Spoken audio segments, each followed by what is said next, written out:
रात को सोने से पहले और सुबह उठते के साथ ही एक प्रार्थना अपने लिए हमेशा ज़रूर करें। सबसे ज़्यादा इम्पोर्टेंट इस बात को हम समझ सकते हैं।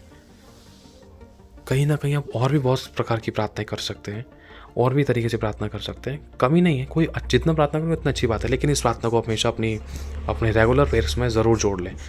कौन सी है? प्रभु मेरे पापों को क्षमा कर दे, पापों को क्षमा कर दे। समझ रहे आप लोग? थोड़ा सा इसको अच्छे से लिख देता हूँ ताकि आप अच्छे से और समझ सको।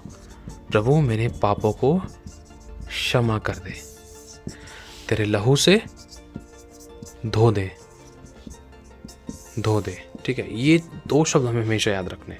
रात को सोने से पहले हमें पश्चाताप की प्रार्थना करनी है। प्रभु सुबह से लेकर इस पल तक, सोने वक्त तक कि मुझसे कोई पाप हो गया, मुझे क्षमा कर दे, तेरे लहू से मुझे धो दे। प्रभु मैं अपने पापों के विषय में शर्मिंदा हूँ, पश्चाताप करता हूँ, तौबा करता हूँ, तो मुझे क्षमा कर दे, तेरे लहू से मुझे धो दे।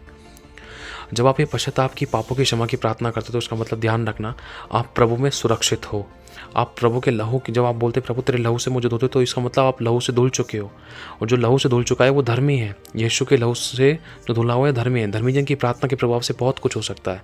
और जब आप लहू से धुले हुए हो तो आप एक प्रार्थना और कर सकते हो, प्रभु तेरे लहू का बाड़ा, तेरे स्वर्गदूतों का पैरा मेरे हमारे चारों तरफ लगाते। ये भी बहुत अच्छा तरीका है। ठीक है, आप इस तरीके से ये रात को और सुबह दोनों टाइम कर सकते हो। ये बहुत ज़रूरी प्रार्थना है। हो सकता है हमने बहुत सी गलतियाँ की हो, दिल दुखा दिया हो, पाप कर दिया हो, दुर्व्यवहार किया हो, और रात को मैची सो गए हो, या क्रोध कर दिया। प्रभु ने कहा शाम होने तक तेरा क्रोध समाप्त हो जाए, ख़त्म हो जाए, बिल्कुल शांत ना हो, वरन ख़त्म हो जाए। और दूसरा, अब क्या पता हमने किसी दुर्व्यवहार के पाप किया हो, बहुत सी गलती, पाप, गुनाह, अपराध, धर्म कर दिया हो, लेकिन हम बिना क्षमा मांगे सो गए। अब बिना क्षमा मांगे सो गए। अब शैतान कब काम करता है, चोर कब आता है, ध्यान से समझना। चोर सेंध लगाता है, चोर घात करता है, और चोर चुरा के ले जाता है क्या? ब्लेसिंग्स को, छुटकारा को, चंगाई को, आशीषों को, बरकतों को। अब फिर वो विश्वासी अगर सो रहा है तो उसको दुष्ट आत्मा के अटैक हो सकते हैं, दर्द पीड़ा हो सकती है, सुबह उठते के साथ ही उसको बैड न्यूज़ मिल सकती है, कोई नुकसान हो सकता है, कोई घर में गड़बड़ियाँ हो सकती हैं, हो सकता है गलत दर्शन आए, गलत स्वप्न आ गया, शैतान का कोई अटैक हो गया, है ना। ध्यान से समझना, आत्मिक व्यक्ति को इन बातों पर बहुत ध्यान देना चाहिए।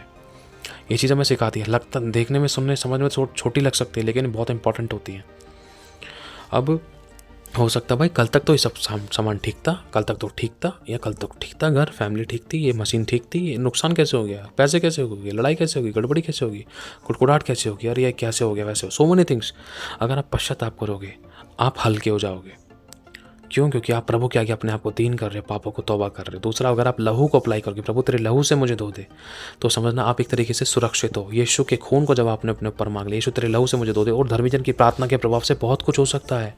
और आपको माफ़ी भी मांगनी है, माफ़ भी करना है। प्रभु अगर मैंने पूरे दिन में अगर किसी को माफ़ नहीं किया, किसी ने मेरा दिल दुखा दिया, प्रभु मैं उसको दिल से माफ़ करता हूँ, मैं पश्चाताप। और माँ बोला है तो माफ़ करना भी, ये नहीं कि मुँह से बोल दिया, कामों के द्वारा फिर वही कड़वाहट दिखा रहे, नहीं।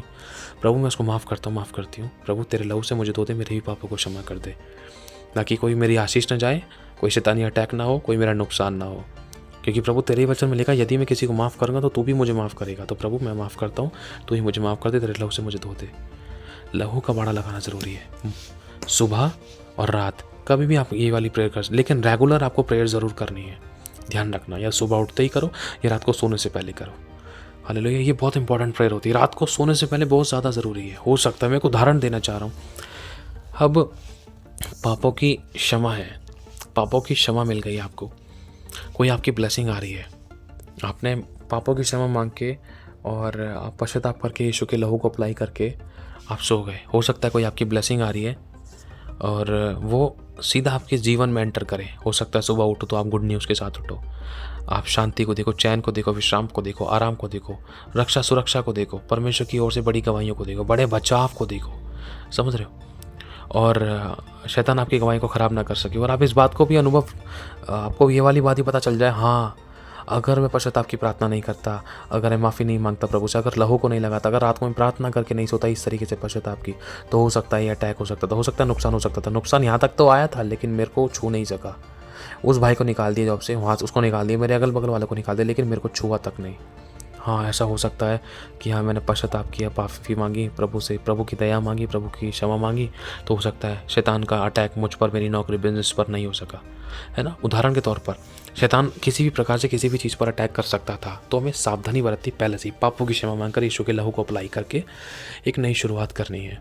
हालेलुया! तुरंत सामने वाले को माफ़ करना है। ये रेगुलर प्रेयर हमारी ज़रूर होनी चाहिए। पश्चाताप की प्रार्थना कि प्रभु हमारे व्यवहारों से, विचारों से, कामों से, शब्दों से, होठों से, या चरित्र से, हमारी आँखों से कैसे भी कोई भी गलतियाँ, पाप, गुनाह, अपराध, धर्म, व्यभिचार, ठट्ठा, अनादर किया, कोई भी ऐसा पाप किया जो तेरी दृष्टि में बुरा, तो प्रभु क्षमा कर दे, तेरे लहू से हमें धो दे, पाक कर दे, साफ कर दे, शुद्ध कर दे। तेरे लहू का बाड़ा, तेरे स्वर्गदूतों का पैरा मेरे हमारे चारों तरफ लगाते हैं। प्रभु हम तेरी गोद में सो रहे हैं। प्रभु आज का पूरा दिन, अगर सुबह कर रहा हूँ ये प्रार्थना, ये बोल सकते हैं, प्रभु आज का पूरा दिन मैं तेरे हाथों में सौंपता हूँ। पवित्र आत्मा आज आप हमें चलाएं, बुराई से बचाएं, परीक्षा में ना पड़ने दें, और पाप से बचा के रखें, दुर्व्यवहार से बचा के रखें, गलत संगति से बचा के रखें। हाँ, यही प्रभु आज आप पूरे दिन मेरी अगुवाई करें। प्रभु मैं आशीष पाऊँ और आशीष का कारण बनूँ, उद्धार का कारण बनूँ, लोगों की ज़िंदगी में छुटकारे का कारण बनूँ, दूसरों के आंसू को पोंछने वाला बनूँ। आज शैतान मुझ पर अटैक न करने पाए, प्रभु मेरी रक्षा सुरक्षा करना, अपने पंखों की आड़ में रखना। ऐसे हम मॉर्निंग में ये प्रे कर सकते हैं। हालेलुया! प्रभु आशीष आप सभी को जय मसीह की। लेकिन ध्यान रखना, सोने से पहले पश्चाताप की प्रार्थना ज़रूर करना है हमें।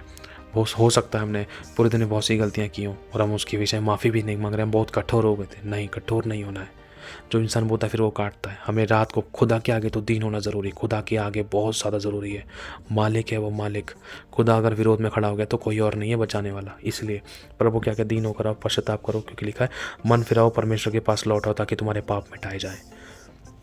क्योंकि पापों ही के कारण इंसान की भलाई नहीं होती, पाप का फल मृत्यु, पापों की क्षमा सिर्फ यीशु दे सकता है। इसलिए लिखा है तेरे ही धर्म के कामों के कारण मैं तेरी प्रार्थना नहीं सुनता, तेरे ही पापों के कारण मैंने तुझसे अपना मुँह छिपा रखा है। सोच कर देखो। इसलिए प्रभु अगर मेरी कोई ब्लेसिंग रुकी है, अगर मेरी कोई ब्लेसिंग गई है, मेरी ज़िंदगी में कोई चमत्कार आने वाला था या रुक गया, या मेरा कुछ काम रुक गया, ये चंगा नहीं हो पाया, छुटकारा नहीं मिल पाया, आशीष नहीं मिल पाया, बरकत नहीं मिल पाई, काम रुक गया, ये हो गया, वो हो गया, प्रभु मेरे उन सभी पापों को क्षमा कर दे। मेरे अब तक भी किए गए सभी गलती, पाप, गुनाह, अपराध, अधर्म को क्षमा कर दे। तेरे लहू से मुझे धो दे, मेरी ज़िंदगी में फिर से काम कर, जो खोया उससे बढ़कर मुझे दे, नुकसानों की भरपाई कर, ज़रूरतों को पूरा कर, चंगा कर, आशीष दे। पश्चाताप करोगे, प्रभु का लहू आएगा, लहू को मांगोगे, लहू आएगा, तो छुटकारा आपकी ज़िंदगी में परमेश्वर आपको दिखलाएगा। हालेलुया! और धीरज धरना, अपनी ज़ुबान की चौकसी करना, ये नहीं कि पश्चाताप करके फिर से गंद बकना शुरू। चौकसी करनी है, पवित्रता में बने रहना है, मेंटेन करके रखना है। प्रभु आशीष आप सभी को जय मसीह की।